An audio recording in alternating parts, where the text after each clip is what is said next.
Procitech rassemble des acteurs impliqués dans le partage des savoirs scientifiques et techniques dans la région des Hauts-de-France, mais pas seulement. On va essayer de comprendre ce qu'est Procitech et pour cela, je reçois aujourd'hui sa présidente, Martine Aubry, bonjour.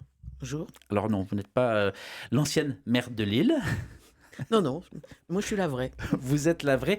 Marie Duclois, bonjour. Bonjour. Vous êtes chargée de projet chez Procitech, en particulier d'une opération dont on va parler un peu plus tard. Mais d'abord, qu'est-ce que c'est Procitech ? Alors Procitech, c'est un réseau qui permet à plus de 130 musées sur la région Hauts-de-France et également on déborde un petit peu sur la frontière. On a quelques musées en Belgique, je crois qu'on a à peu près 10 musées en Belgique qui font partie du réseau. Et avec Procitech, on essaye de rassembler ces musées sur des activités, sur des montées en qualité par rapport à leur musée. On leur offre des prestations. Mais qu'ont-ils en commun ces musées ? Comment est-ce que vous faites pour les rassembler ? Alors, c'est des musées qui sont sur le patrimoine industriel, patrimoine du savoir-faire, qui est quelque chose qui est important dans la région. Et ça peut être du patrimoine rural, textile, le verre également. Voilà, ce sont à peu près tous ces musées. Où sont-ils essentiellement ces centres ? Alors, il y en a beaucoup sur le Nord-Pas-de-Calais parce que à l'origine, l'association était uniquement Nord-Pas-de-Calais et depuis l'agrandissement de la région, on a essaimé sur les autres départements, mais la plus grosse partie est sur le Nord-Pas-de-Calais. C'est aussi une centaine d'adhérents particuliers, 40 ans d'existence, de partage, de promotion de ce Tout patrimoine à fait. industriel avec l'organisation de visites, expos, salons, colloques. Tout cela a un coût. Qui finance, qui soutient ? Alors, on a un gros soutien de la part du conseil départemental du Nord, de la région, et chaque département nous donne une petite subvention pour notre fonctionnement. Alors, on essaye de temps en temps de trouver des mécènes, mais c'est de plus en plus difficile. Et ensuite, il y a les adhésions des musées qui sont au prorata du fait qu'ils n'ont pas de salariés, des bénévoles et autres. Voilà, Ce c'est un petit peu comme ça qu'on que vous se dites, c'est que ça finance. dépend aussi du temps, de l'énergie, de l'espace que les musées ont aussi pour pouvoir répondre, parce que tous ne sont pas égaux dans ce... Oui, alors on a des tout petits musées qui sont uniquement associatifs et qui sont dirigés par des passionnés par leur fonds, leur collection et leur activité. Et puis on a quelques gros musées beaucoup plus importants, musées de France, comme à Dunkerque, le musée portuaire par exemple, ou à Le Ward.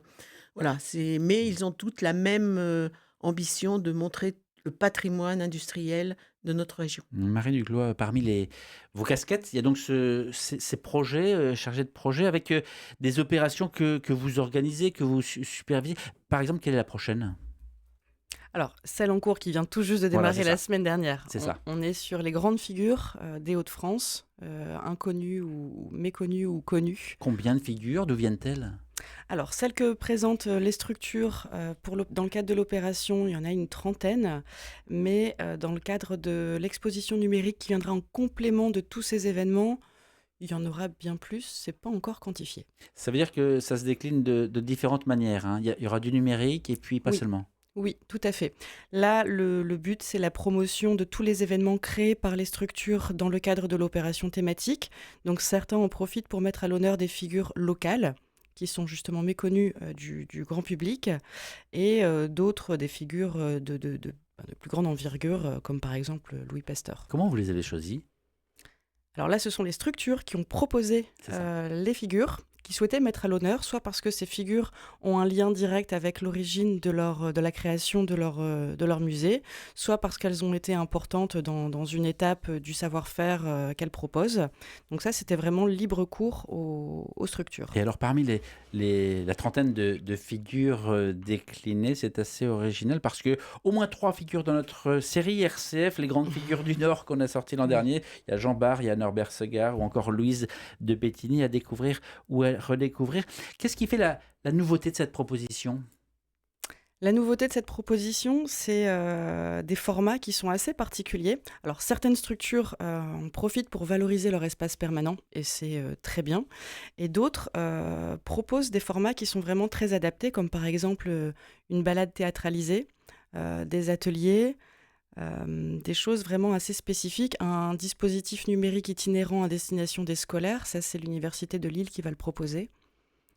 On sent la volonté aussi donc de proposer la culture, partout et pour tous, mais la culture, ça se propose aussi, dans l'éducation. Il faut inculquer cette notion de culture. On n'y va pas tout seul comme ça. Comment est-ce qu'on fait pour, eh bien, entamer le mouvement? D'aller vers les musées? Non, de proposer, de faire en sorte que les gens répondent. C'est-à-dire qu'on comprend l'offre, on comprend la proposition, la mobilisation, mais comment faire pour que, eh bien, les familles, les seuls, les grands-parents, les enfants, eh bien, répondent à cet engouement? Bah, déjà, tous les musées qui sont partenaires ont un public et attirent par eux-mêmes un certain Mmh. nombre de publics. Il y a des musées qui sont très bien implantés sur le territoire et qui ont un public assez important de familles. Et ensuite, c'est vrai que le bouche à oreille marche très bien quand on propose ce genre d'activité. On l'a vu dans les différentes opérations thématiques qu'on a pu avoir au cours des différentes années. Et puis ensuite, on fait une promotion de nos actions, Procitec, et là, au salon Tourissima, parce que pour nous, c'est une bonne vitrine pour montrer ce qu'on peut faire.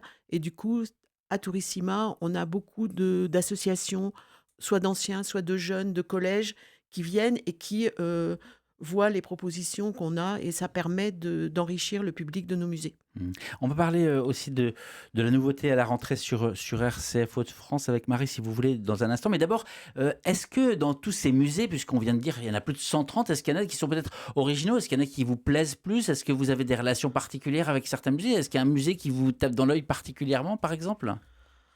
C'est difficile d'en Mmh. prioriser un Est-ce que, je sais ou pas, il y a le deux. plus insolite, le plus original? Bah, il y a des musées insolites, alors peut-être pas forcément autour de l'Action Procitec, mais il y a un musée du sabot à Buiron-Fosse, qui est au fin fond de la campagne et qui, par sa collection, peut être assez intéressant. Après, il y a des musées très actifs, comme le musée de Steenwerk, qui propose, en plus de sa qualité d'objets proposés, il organise souvent des spectacles et il y a souvent un monde assez important.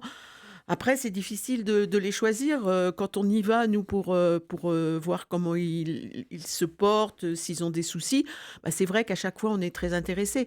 Vous allez au musée de la rubannerie, au musée l'écomusée de Fourmies, vous avez encore les machines textiles qui marchent, Mmh. qui sont en action, et là, ça, c'est les gens, aiment beaucoup ce genre de choses. Il y a aussi des musées en lien avec la nourriture. Il y a le musée de la gaufre aussi qui existe, qui fait partie Alors, de ce le réseau. musée de la gaufre, à Houpline, il a fermé, Ah! mais il y a un musée de la gaufre en préfiguration à Bergues. Qui va Voilà, ouvrir, qui qui devrait devrait. ouvrir incessamment sous peu. Après, il y a la maison de la confiserie dans l'agroalimentaire. Au niveau de la bière, il y a quelques maisons de bière qui ont fait quelque chose d'assez intéressant, comme la Choulette, où ils ont fait un historium qui est assez novateur, et ils allient à la fois le côté bière, on peut visiter la brasserie et montrer comment la brasserie s'est développée et l'histoire de la brasserie. Voilà, Mmh. c'est difficile de Est-ce que donner. vous arrivez à mesurer la qualité de la transmission de ce patrimoine? Parce qu'on comprend la proposition, mais est-ce que vous arrivez à en mesurer les fruits? Alors, la transmission du patrimoine, pour certains musées, ça peut être très Mmh. compliqué parce que, surtout quand ils sont uniquement associatifs, et parce que les personnes qui ont monté le musée et fait tourner le musée pendant un certain nombre d'années ont du mal à trouver des successeurs. Donc ça peut être un appel, hein, si vous êtes intéressé par tel ou tel musée, vous pouvez rajeunir les cadres et faire fonctionner ces musées. Et c'est là où on essaie de les accompagner pour comment mieux se mettre en valeur et pouvoir continuer dans la transmission de leur Quel genre document. d'accompagnement, d'expertise vous proposez? Alors, on leur propose ce qu'on appelle chez nous des audits, et ça, on le fait en lien avec l'université d'Artois. C'est-à-dire qu'un musée qui se pose une question par rapport à sa muséographie fait appel à nous, et du coup, les étudiants viennent avec un œil neuf et voient ce qui va pas, comment on pourrait remettre les collections de façon plus animée et plus en adéquation avec aujourd'hui. Et également, un accompagnement qu'on fait depuis le Covid, c'est comment le musée ne doit pas être qu'un musée. Mmh. C'est-à-dire qu'il doit être le musée d'hier, le musée d'aujourd'hui et de demain. C'est-à-dire comment un musée d'histoire rurale qui présente des anciennes moissonneuses, batteuses et autres, s'adapte aujourd'hui avec les nouvelles moissonneuses, batteuses et autres. Mais en même temps, on s'aperçoit que des fois, pour la permaculture et autres, on utilise les anciennes machines. Voilà, c'est d'essayer de faire un lien entre ce qui existait dans les musées et est-ce que, voilà, le textile innovant avec les nouvelles. Voilà, il y a plein de possibilités d'accompagnement. Hier, aujourd'hui et demain, c'est un peu ce que vous nous dites. Mm. Alors, donc à partir de janvier, on va pouvoir, eh bien, sur RCF Hauts-de-France, profiter de votre réseau pour sillonner un peu le territoire. Qu'est-ce qu'on va y découvrir? On va y découvrir plein de choses. Il y a Mmh. tout un tas de propositions qui sont à destination des familles, des scolaires, de toutes les personnes curieuses ou passionnées par le patrimoine de notre région. C'est l'occasion d'aller redécouvrir même des musées qu'on a déjà visités sous un nouvel angle. Pour retrouver tout le programme de l'opération thématique, vous pouvez aller sur notre site internet où tout le programme est en ligne. Il y a également une application mobile via Guideus, qui est une application gratuite que chacun peut télécharger, où on retrouve également tout le programme avec un peu plus de texte et de présentation, parce que là, on a également une brochure dépliante qui est en diffusion, mais qui ne recense pas tous les textes de présentation de chacune des structures. Mmh. Et donc, Procitec, c'est proscitec.asso.fr. On retrouve sur ce site tout votre programme. Tout à fait. Et Mmh. sur nos réseaux sociaux également. Et sur vos réseaux sociaux. Et je le disais donc, sur l'antenne ici, à partir de janvier, chaque mois, on va partir dans un musée de la Oui. région, à la découverte de ce qui s'y fait, pourquoi, comment. Et là, ce n'est plus Procitec finalement. Ce sont ces musées qui vont émerger. Tout à fait. Tout au long de l'année, on a 10 structures participantes à l'opération qui seront interviewées par votre radio pour parler et mettre à l'honneur l'événement qui est proposé et également permettre, via un jeu concours, de faire gagner des places, des entrées pour le musée. Est-ce que vous trouvez que ça a encore assez sa place aujourd'hui? On a l'impression que ça passe un peu sous les radars, les propositions des musées. Ça fait pas partie des premières propositions d'éducation, des premières propositions de promotion. Et pourtant, il y a tellement à découvrir. Il suffit de pousser les portes. Et c'est vrai qu'au niveau national, on a souvent mis en avant les grands musées. Alors, on n'oppose pas nos musées aux grands musées, puisqu'on travaille également avec les musées, ce qu'on appelle les musées de France. Et il y a des vidéosurveillances efficaces dans les musées de la région. Voilà. On ne rentrera pas dans cette Non. polémique. Mais c'est vrai que nous, on est là aussi pour montrer qu'à côté de ces grands musées, il y a plein de choses à découvrir. Et quelqu'un qui veut aller dans une ville ou dans une région, eh ben, il peut faire à la fois la très belle cathédrale éventuellement qui se trouve là, le musée de Beaux-Arts éventuellement, et il aura également un musée par rapport au patrimoine. Si on prend une ville comme Roubaix, il peut aller à la piscine où il va trouver un patrimoine magnifique, mais à côté, vous avez la manufacture qui, elle, va vous montrer le patrimoine industriel textile de l'ancienne usine Cray et avec des machines qui marchent encore, avec des animations très importantes. Et je pense que c'est là où nous, Procitec, on essaye de montrer notre place. En fait, ce que j'entends aussi entre les lignes dans ce que vous dites, c'est il ne faudrait pas qu'on se plaigne dans quelques décennies que la vitalité dans certains territoires se meurt si on ne se bouge pas et qu'on ne va pas aussi visiter ces musées. C'est un peu ça. Un petit peu, Ouais. effectivement, parce que pour eux, c'est important qu'on vienne les voir, ces musées. Quelles sont les valeurs de Procitec? Est-ce qu'il y a des valeurs particulières? Vas-y, comment nos valeurs, c'est fédérer, Hmm. donc voilà, le réseau, valoriser. Alors la valorisation, on l'a montré comme la montée en qualité, mais également on a créé ce qu'on appelle un inventaire des collections de tous ces petits musées qui jusqu'à maintenant ne faisaient ça que soit c'est un petit tableau Excel ou sous des petites fiches papier. On les a fait monter en qualité. Et cet inventaire, on a créé une plateforme qui s'appelle Patrimoine Hauts-de-France et régions limitrophes, où là, on retrouve toutes les collections. Et donc, tout individu qui se connecte à cette plateforme aura accès aux collections. Et là, on a fait un partenariat avec l'autre association qui s'appelle Muse Nord. On a un vrai partenariat et cette plateforme réunit les collections de nos deux associations. C'est-à-dire qu'eux, ils ont à peu près 80 musées. Nous, on en a 130. Bon, ils ne sont pas tous dans les collections, mais c'est ce qu'on les incite à faire. Et du coup, sur cette plateforme, à aujourd'hui, vous avez plus de 100 000 objets, fiches d'objets qui sont visibles. Donc ça, c'est la valorisation. Et bien sûr, accompagner. Voilà, ça, c'est les 3 grandes valeurs de Procitec aujourd'hui. Est-ce qu'il y a une particularité de patrimoine des métiers de l'industrie, des musées dans les Hauts-de-France par rapport aux autres territoires? Alors, c'est vrai que les Hauts-de-France, au niveau patrimoine industriel, on pense tout de suite au textile. Bon, mais il n'y a pas que le textile. Il y a le verre qui est aussi assez important sur le patrimoine, alors qui est par exemple à Aniche, vous avez le centre de la verrerie d'Aniche avec Saint-Gobain, mais vous avez également, alors c'est à la limite de la région, sur la vallée de la Brelle, où il y a, sur cette vallée, il y avait tout un tas d'industries verrières, et il y a le musée de la, Musée à Blangy, Le musée le du musée verre. du verre à Blangy. Vous avez également à Trélon sur le verre. Voilà, ça c'est des... Et vous avez aussi un patrimoine rural important.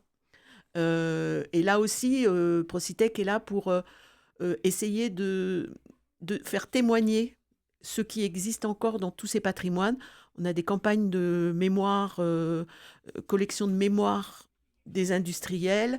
Et en ce moment, on a sur une collecte de mémoire d'agricultrices. Hmm. Et là, je pense que c'est quelque chose qui est super intéressant. Une de nos collègues, Fanny, est en charge de ce travail. Voilà, c'est... Donc on a, sur les autres régions, pour connaître un petit peu d'autres régions, bon, le Grand Est a aussi un patrimoine industriel important, mais ce n'est pas forcément tout à fait aussi important. Et surtout sur la région Hauts-de-France, je pense que c'est cette importance de la mémoire des collections et des associations qui sont très importantes.